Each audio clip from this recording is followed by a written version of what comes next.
And just a short time ago, 2016 GOP presidential candidate, Senator Marco Rubio, went on the record from Derry, New Hampshire. Senator Rubio, thank you for joining us, sir. Thank you, Greta.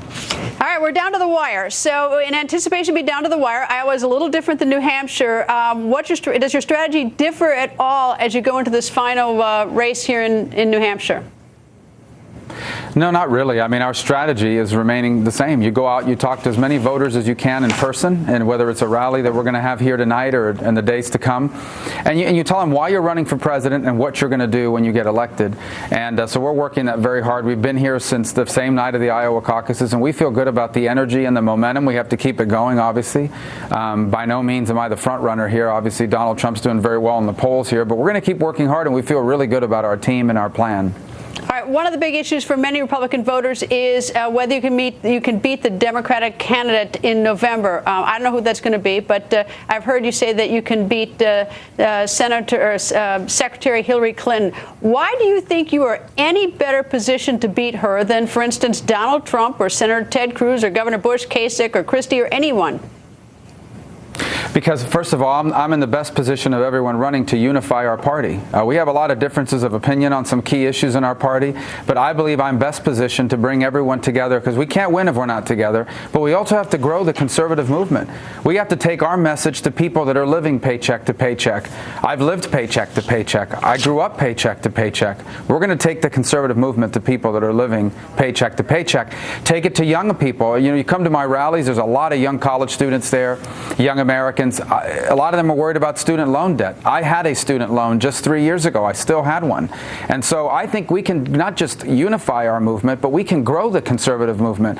And these two things will allow us to compete against the Democrats in Ohio, in Michigan, in Pennsylvania, obviously in my home state of Florida, in North Carolina, in key states around the country where in the past we haven't done as well. And that's why the Democrats don't want to run against me. That's why Hillary Clinton and the Democrats attack me more than they attack any other Republican. I can't wait to run against them, though. All right. Was reported yesterday in the New York Times. Governor Christie denied it to me, said it was baloney that the two campaigns, his campaign, Senator, and Governor Bush's campaign, are sort of talking behind the back, basically joining together, putting a target on your back.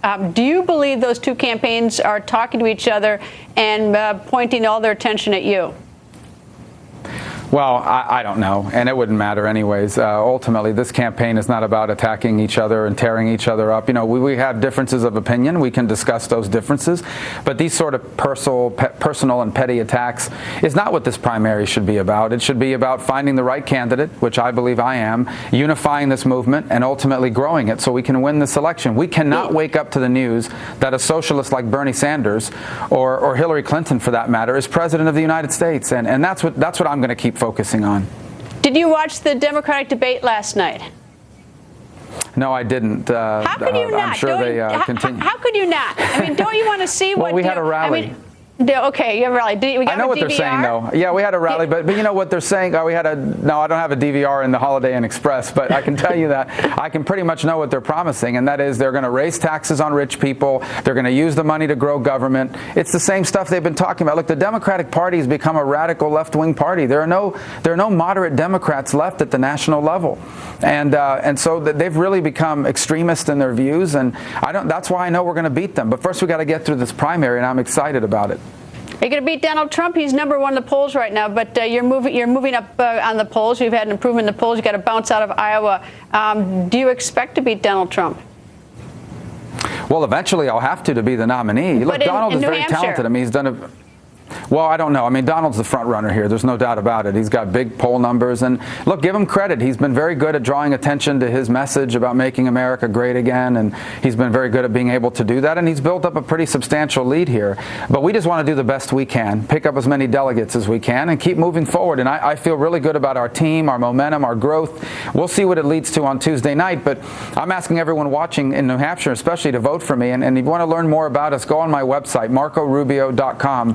You can learn about our stance on all these key policy issues. Senator, thank you very much. Thanks, Greta.